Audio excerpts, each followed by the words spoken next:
Hello दोस्तों, यदि आप हमारे चैनल से नए जुड़े हैं तो हमारे चैनल एवी लाइव को सब्सक्राइब जरूर करें और अपने दोस्तों में शेयर करें।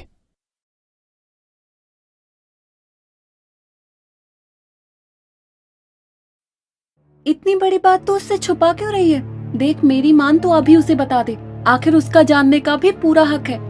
हाँ बाबा, मैंने कब मना किया उसका हक नहीं है, but I want to make this special, very special, इसलिए ही ये ट्रिप प्लान किया है। वैसे भी सालों बाद तो विक्की किसी ट्रिप के लिए राजी हुआ है। अब एक मैं ही तो हूँ जो उसकी खुशियों को डबल कर सकती है। रीना अपने दोस्त शुमोना से बातें कर ही रही थी कि अचानक ही उसे ऐसा महसूस हुआ जैसे कोई उसके पीछे खड़ा है, पर इससे पहले वो कुछ समझती, अचानक से किसी ने उसकी आंखों को ढकते हुए कहा, अच्छा तो मेरे पीठ पीछे मेरी बुराई चल रही है, जरा हम भी तो सुने, ऐसा क्या बोला है तुमने शुमोना को? इतना कहकर विक्की ने रीना के माथे को चूमते हुए फोन हाथ में ले लिया, लेकिन जब उसने फोन को देखा तो फोन बंद था। बंद फोन से बात करते हुए रीना को देख विक्की के होश ठंडे पड़ गए थे। वो रीना से इस बारे में पूछने को हुआ ही था, लेकिन तभी उसे डॉक्टर महेश की बात याद आई। दरअसल 3 बार मिसकैरेज होने की वजह से रीना का मानसिक संतुलन हिल गया था। उसे अब ऐसा लगता जैसे वो पेट से है, और वो अपने पेट पर हाथ फेरते हुए वो अपने बच्चे से बातें करती या फिर बच्चे के बारे में ही सोचती रहती। विक्की ने पहले तो इसे कुछ बीमारी समझकर नजरअंदाज किया, लेकिन धीरे धीरे पानी सर से ऊपर होता जा रहा था। विक्की अभी रीना की दिमागी हालत के बारे में सोच ही रहा था कि तभी रीना ने कहा, अच्छा तो तुम अब मुझ पर नजर रखने लगे हो? रखनी तो पड़ेगी ना, इतनी खूबसूरत बीबी जो ठहरी, कहीं कोई उड़ा कर ले गया तो क्या मैं वापस आ जाऊंगी? क्यों? क्यों क्या? क्योंकि तुम्हारी इस खूबसूरत बीवी को अपने हैंडसम और थोड़े बेवकूफ पति से बेहद प्यार जो है। ये कहते हुए रोमा विक्की को चूमने लगी थी। विक्की भी किसी बेजान पेड़ की तरह खड़ा रीना को किसी सांप की तरह अपने जिस्म से खेलने दे रहा था। देर रात जब विक्की की नींद खुली तो उसने आधी रात को सारा सामान पैक करना शुरू कर दिया। अगली सुबह दोनों बेंगलोर से मसूर घूमने जा रहे थे। जल्दी करते करते भी दोनों को निकलते दोपहर हो गई थी। पहले तो विक्की ने रीना पर गुस्सा भी किया, लेकिन फिर कुछ देर बाद अपने आप ही शांत हो गया और कार चलाने लगा। विक्की का दबा गुस्सा देख रीना ने खुद ही माफी मांगते हुए कहा, अच्छा बाबा सॉरी ना, अब साड़ी से मैचिंग झुमके मिल ही नहीं रहे थे तो इसमें मैं क्या करूं, और वैसे भी इसमें भी गलती तुम्हारी ही है। मेरी गलती? हाँ, रखे तुमने और पागलों की तरह मैं ढूंढ रही थी। अरे पर हम घूमने जा रहे हैं, किसी फैशन शो में नहीं। पर ड्रेस अच्छी हो तो फोटो भी अच्छी आती है पतिदेव। तुम्हें पता है ना बेंगलोर मैसूर हाईवे कितना खतरनाक है। सुना है रात को चुड़ैल घूमती है, और तुम्हारी वजह से हमें पहुंचते पहुंचते रात हो जाएगी, अगर कुछ अनहोनी हो गई तो। दोनों इसी तरह आपस में नोकझोंक करते हुए तेज रफ्तार से चले जा रहे थे, और रात भी धीरे धीरे से आग काली होती जा रही थी। और विक्की को जिस अनहोनी का डर था, आखिरकार वो भी सच ही हो गया। कुछ किलोमीटर चलने के बाद कार झटके मारकर ठप पड़ गई। विक्की के लाख कोशिश करने के बाद भी कार का इंजन चालू नहीं हुआ। फिर दोनों ने ये फैसला किया कि वो रात यही बिताएंगे और सुबह होते ही किसी की मदद ले लेंगे।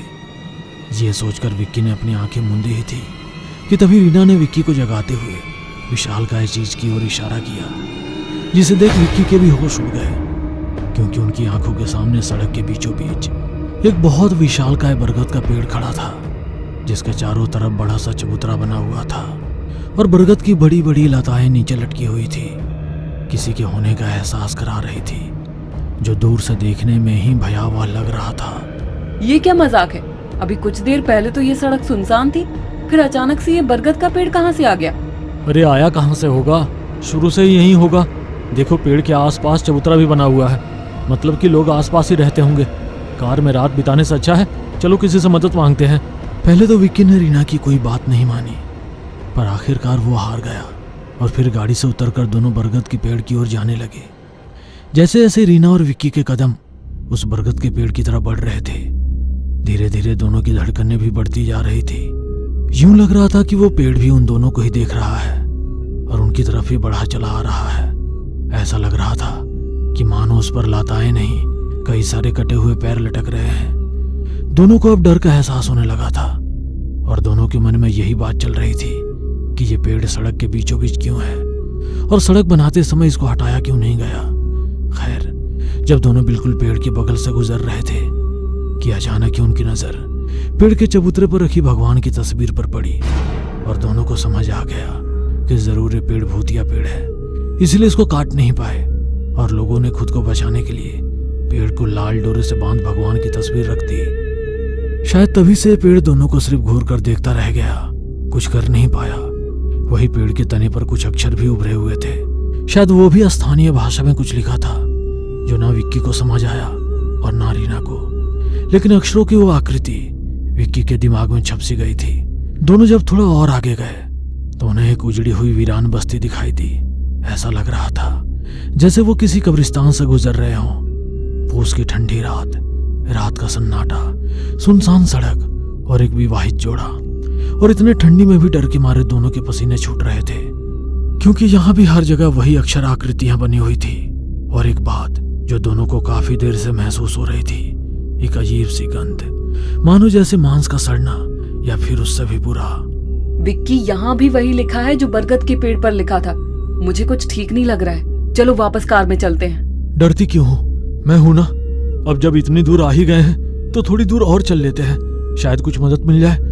रीना भी विक्की पर भरोसा कर उसके पीछे पीछे चलती जा रही थी, पर ठंड बहुत थी और दोनों की कपकपी नहीं रुक रही थी, जिसके कारण दोनों कुछ देर एक दूसरे का हाथ पकड़कर एक जगह पर बैठ गए थे।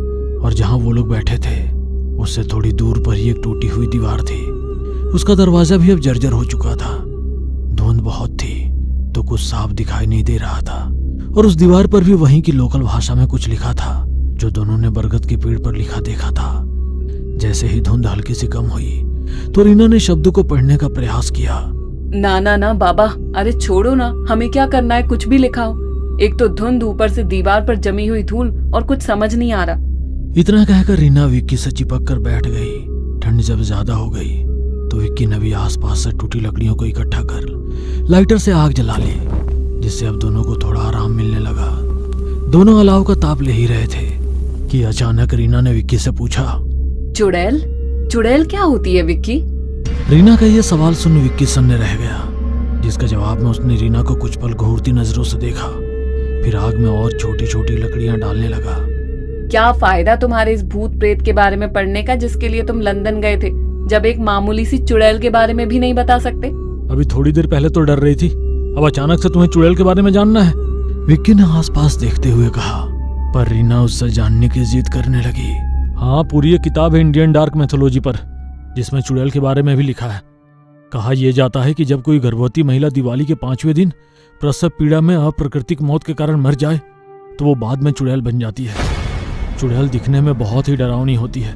उनके पैर उल्टे होते हैं, उनके चेहरे पर मौत का खौफ दिखता है, बाल उलझे से बिखरे हुए, थोड़ी नुकीली लंबी सी होती है और चेहरे पर झुर्रियां छाई रहती है, और ये कोई भी रूप धारण कर लेती है, स्त्री पुरुष कोई भी।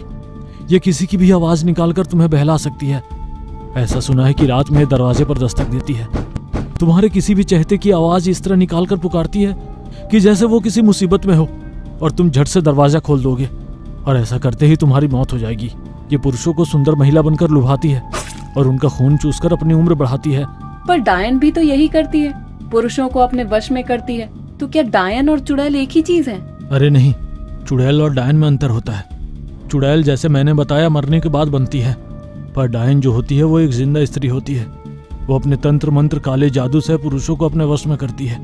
इसलिए तुमने सुना भी होगा कि कई जगह एक औरत को जलाकर मार दिया गया क्योंकि वो एक डायन थी। पर चुड़ैल को मारने की बात नहीं सुनी होगी, क्योंकि उसको कौन मारेगा, वो तो पहले ही मरी हुई है। तो क्या चुड़ैल को खत्म नहीं किया जा सकता है? मैंने सुना है कि अगर चुड़ैल के पेट को काटकर उसके बच्चे को उससे अलग करके बरगद के पेड़ के नीचे दफना दे तो चुड़ैल की शक्ति खत्म हो जाती है और सदा के लिए शांत हो जाती है। लंदन में पढ़ाई के दौरान मैंने एक कहानी पढ़ी थी, करीब 100-150 साल पुराना किस्सा होगा, नालिबा, जिसका हिंदी में अर्थ होता है कल आना।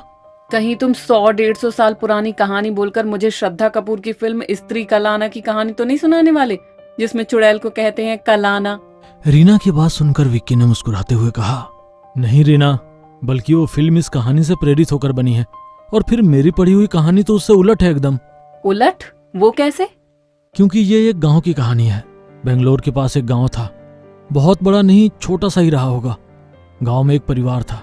उस परिवार में एक बहुत ही सुंदर स्त्री थी जो कि गर्भवती थी।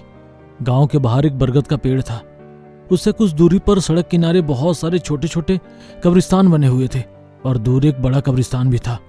2 छोटे बड़े कब्रिस्तान क्यों? क्योंकि उस गांव की अपनी एक परंपरा थी जिसमें मरने वाले के आधे शरीर को मतलब धड़ से नीचे वाले हिस्से को जलाया जाता था और ऊपर वाले हिस्से को दफनाया जाता था, और एक व्यक्ति को दफनाने के बाद कब्रिस्तान की दीवार पर लिख दिया जाता था नालेबा, मतलब कल आना।